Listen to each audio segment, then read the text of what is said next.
Good afternoon, everyone. My name is Loy Liu. I'm a co-founder of Kyber Network, and I'm excited to be here today to share our thoughts on scaling public blockchain, and we'll make a case for application-specific solutions. So the goal of this talk is not to propose a detailed solution for scaling public blockchain, but rather we want to propose a new perspective or a new view when it comes to scaling public blockchain. So before I go into the details, this is a brief background of myself and Kyber Network. Before started Kyber, together with my team, we designed Elastico, the first peer-reviewed sharding protocol for public blockchain, and it got published in CCS 2016, which is one of the best computer security conference in academia. And Elastico heavily inspired Silica, one of the leading scalable blockchain in the space. I also created Oriente, the first open source smart contract verifier, which is popularly used by companies like Quantstamp, Melonport, and Augur. Together with our co-founders, we created Kyber Network, which is an on-chain liquidity protocol to facilitate decentralized token swap. So let me just quickly walk you through like what Kyber enables. The first thing is we enable decentralized on-chain token swap. So the idea here is you can easily convert from one token to a different one fully on the blockchain and running on the smart contract. So this feature has been integrated with major wallets like MyTel Wallet, IAM Token, the most popular wallet in China, Coinbase Wallet, and Trust Wallet as well. So we are also pushing to extend the protocol to support decentralized payments. So the idea here is the users, they can pay from any ERC20 tokens, and the recipient or the merchants, they can receive in the other token of their choice and instantly within one single transaction. We have integrated with Ethereum, PipIt, so that the users can have better option when it comes to payment from cryptocurrency and tokens. And we are actively working with other decentralized financial apps and protocols like Melonport, SET protocol, B0X, and a few other decentralized funds, so that they can get access to the liquidity on Kyber. So Kyber has been live for more than 6 months on Ethereum. So we have been processing thousands of transactions per day. We receive a lot of feedbacks from the users. At the same time, we have integrated with more than 30 different projects in the space as well. So we have some certain idea or expectation when it comes to scalability for public blockchains. The major feedback that we receive from our users is that the fees on Ethereum are unpredictable, and sometimes they have to pay a lot more, and sometimes they don't have to pay as much. And another issue is that the long confirmation on the blockchain. In the good condition, you may have to wait for from 15 to 20 seconds so that you can be sure that your transaction is in, right? But when CryptoKitty happens, you may have to wait for like hours.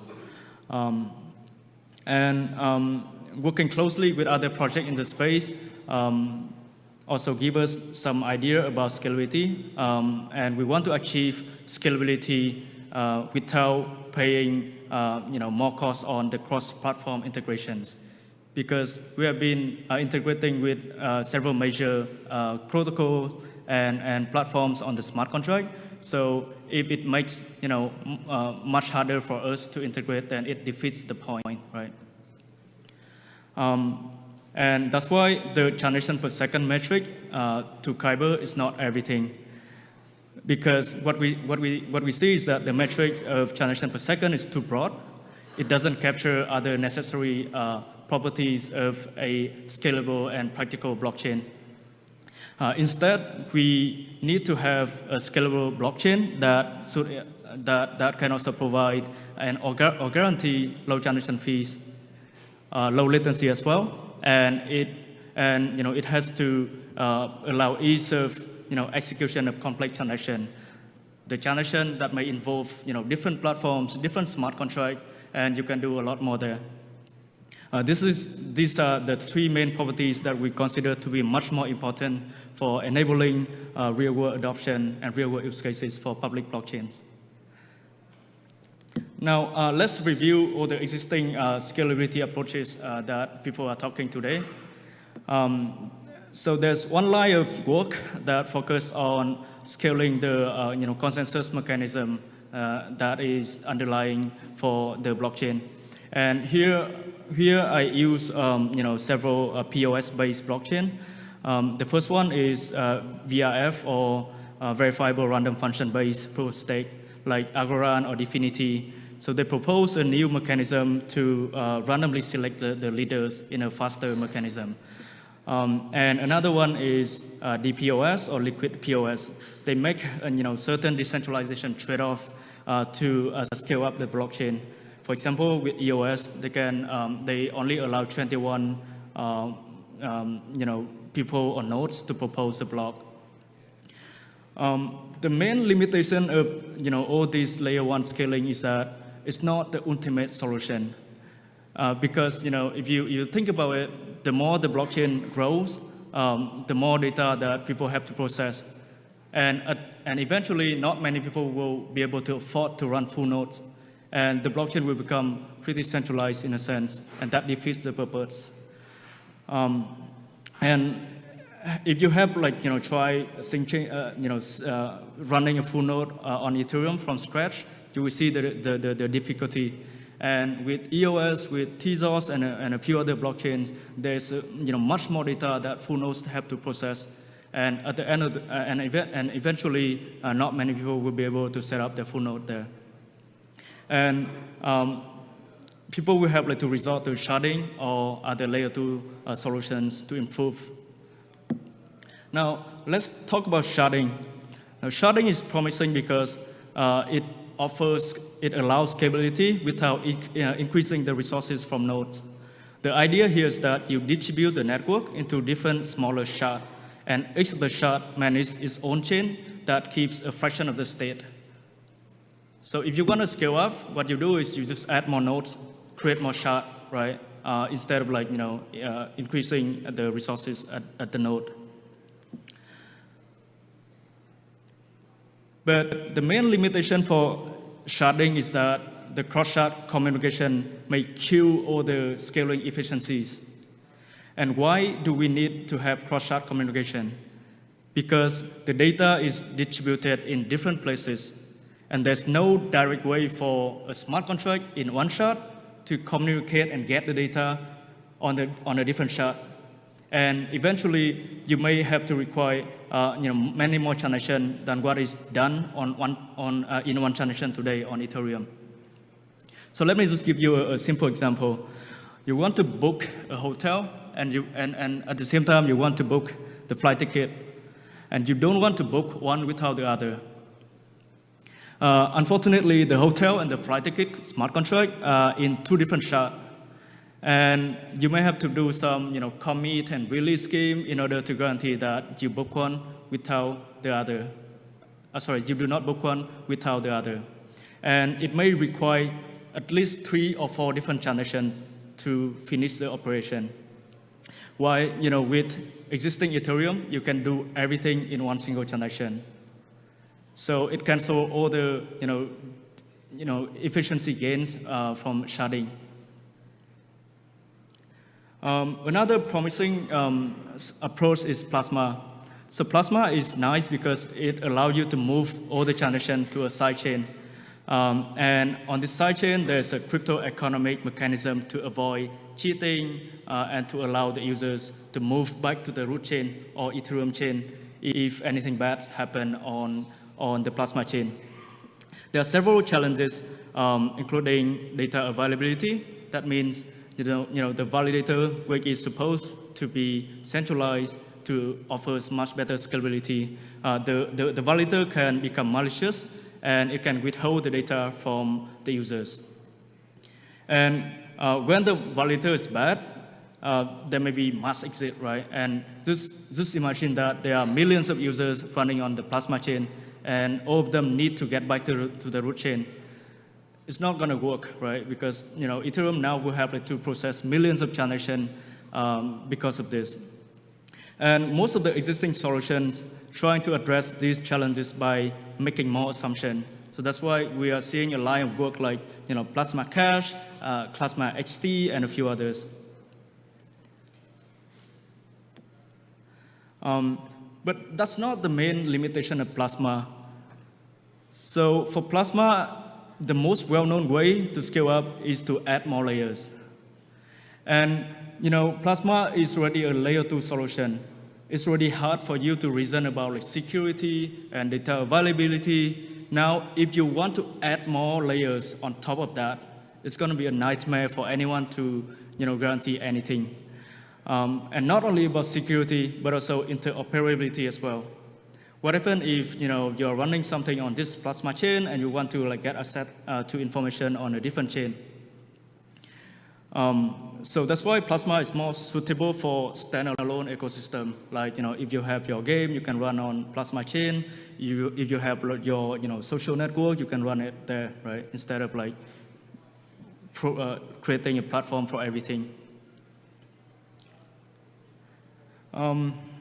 So this is another well-known solution, Slate Channel, which is inspired by payment channel. And the idea of Slate Channel is that you can do a lot more transaction off-chain, and you can do a lot more payments, state update and things like that. But at the end of the day, you only need to do only a handful of transactions to settle the state or the payment on the blockchain. The main problem for Slate Channel is that it's harder to generalize it, especially for complex applications, because state encoding is hard and can become large, and submitting it to the blockchain may be even more expensive than the value at stake. So we are talking about micro payment channel, right? And if submitting the state to claim anything on the blockchain may cost you $10, then it's not micro anymore. And there's other availability assumption for all the parties involved, and it's well known that Slate Channel is more suitable for turn-based game or applications. So with all these approaches, we realize that the key challenge to scale our general purpose blockchain is that we cannot make any assumption on the applications that the blockchain support. So that's why we have to make the protocol as generic as possible to handle all the possible outcomes. And if you have noticed, right, most of the proposed scalability solutions are initially demonstrated with only some specific use cases, like payment channel for Slate Channel, and Plasma Cache for Plasma. And later on, it's much harder to generalize the solution. So the question that we really raise in this talk or in this at Kyber is that, is it even feasible to build a general scalability solution? Or should we even focus on looking for one? So in order to understand and answer these questions, let's revisit the Scalability Trilemma. So this is a well-known one. I guess everyone already have seen it. The idea here is between scalability, decentralization, and security. You can pick at most two. So this makes sense because it allows people to make some certain trade-off to build a more scalable blockchain. For example, in EOS, they make the trade-off in decentralization. They can support much better throughput because there are only 21 nodes processing the transaction. In Plasma, there's some trade-off in security assumption. The users may have to monitor all the validators to prevent fraud and to exit timely enough to the main chain, to the root chain. So at Kyber, we think that this scalability trilemma is a bit too broad. It's trying to create the framework for the blockchains that do everything. But from several examples in the real world, we have motivation to to support other trade-offs that the scalability trilemma do not catch. Specifically, we see that there are certain examples that scale up and achieve higher scalability by just being more focused. Now, let's take a look at the chip design, right? So we have CPU that can do everything, that can allow you to do any computation that you want. And then there's GPU, which is which offer higher performance, but it focuses more on graphic rendering or like parallel computation. And then we have ASIC that can only support one or two certain applications, but offers the best performance. So what is the trade-off that scalability trilemma is missing? So we are proposing the scalability quadrilemma that basically offers a new way to break free from the scalability trilemma. So here we consider one more trade-off about genericity of the blockchain. So basically, you can make some certain trade-off about what are the other applications that your blockchain can support in order to scale up.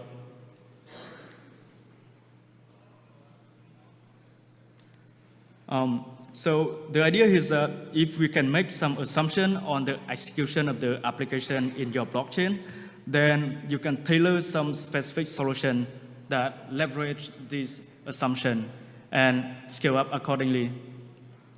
And this is much better than building a general purpose scaling solution that is trying to do everything. Now, this is the proposal that is inspired by the scalability quadrilemma. We are proposing Gormos, or the application specific sharding architecture.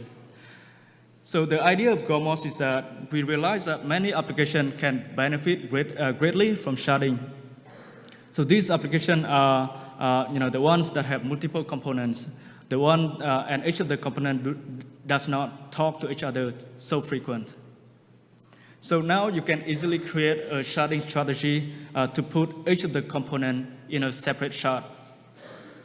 And you can realize that the number of cross-shard communication is much less compared to the number of intra-shard communication. And hence you can still enjoy the scalability that sharding offers. And this architecture or this approach can be used for both layer 1 and layer 2 solutions. Now, this is the basic high-level architecture of Gormos. You can have different shard, different local shard, and each of them maintains one component of the system. And you have the main shard that talks to every other shard to facilitate the cross-shard communication, which is much less compared to all the intra-shard communications happen in the local shard. And there are several applications that can benefit and can use this design to scale up. We propose a couple of examples. The first one is a sharded decentralized chains. So the idea here is that you can have multiple shards, and each of them process only one or two different trading pairs. So for shard 1, you can process only the trade between Ether and KNC, or in the shard 2, you can only you process only trade between Ether and OMG. And then we have the main shard that maintains the base currency like Ether, DAI, or even Bitcoin. Now, with this, you can see that most of the trading activities happens within the pair, right? And if you happen to move your base currency like Ether to a different shard, then you only need to send one or two transactions to the main shard. Another example that can use Gormos is a sharded decentralized sharing economy, something like Origin Protocol or a few others are trying to build, like decentralized Uber or decentralized Airbnb, right? So the idea here is we can create several shards, and each of them maintains the state of one specific location. It can be a country, it can be a big region, right? So here we have shard 1 taking care of Singapore business, and shard 2 taking care of Malaysia, and shard 3 taking care of all the West Coast over the US West Coast.